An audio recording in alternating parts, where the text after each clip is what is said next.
that. That's Sisyphus. And Nietzsche said of Sisyphus, if I remember correctly, that one has to imagine him happy. Well, if there's a rock at the bottom of the hill, then you might as well push it up the hill. And if it rolls back down, well, then you've got something else to do, don't you? You can push the damn rock back up the hill. And there's no shortage of rocks to push up the hill, and that's what we're built for anyways. And so let's go out and push some damn boulders up the hill, and then maybe we could have enough self-confidence and enough respect for ourselves that we wouldn't have to turn to hatred and revenge and try to take everything down, because I think that's the alternative.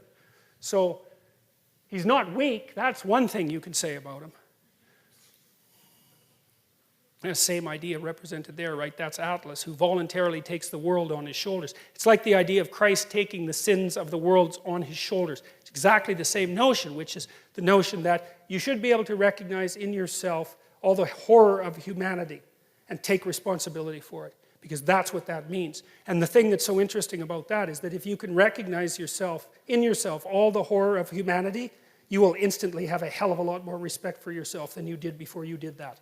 Because there's some real utility in knowing that you're a monster. Now, and just because you're a monster doesn't mean you have to be a monster, but it's really useful to know that you are one.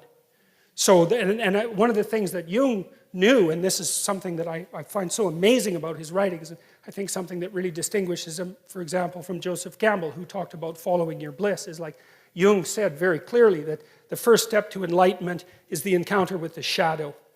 And what he meant by that was, everything horrible that human beings have done was done by human beings, and you're one of them.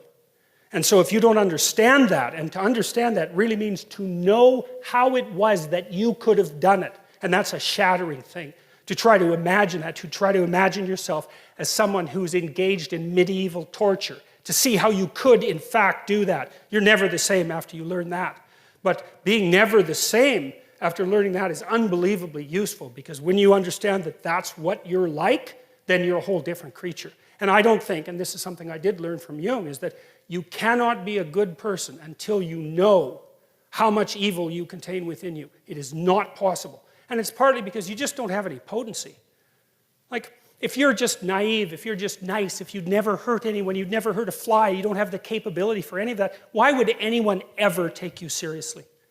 You're a domestic animal at best, and a rather contemptible one at that. And it's a very strange thing, because you wouldn't think that the revelation of the capacity for evil is a precondition for the realization of good. But I believe, first of all, why would you be serious enough to even attempt to pursue the good unless you had some sense of what the consequence was of not doing it?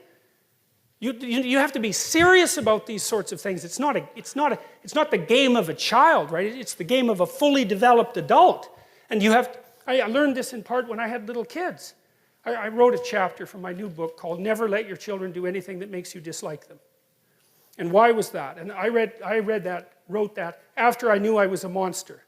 And I thought, I'm going to make sure I like my kids. I'm going to make sure they behave around me so that I like them. Because I'm way bigger than them. And I'm way more cruel than they are. And I've got tricks up my sleeve that they cannot even possibly imagine. And if they irritate me, I will absolutely take it out on them. And if you don't think that you're the sort of person that would do that, then you are the sort of person who is doing it.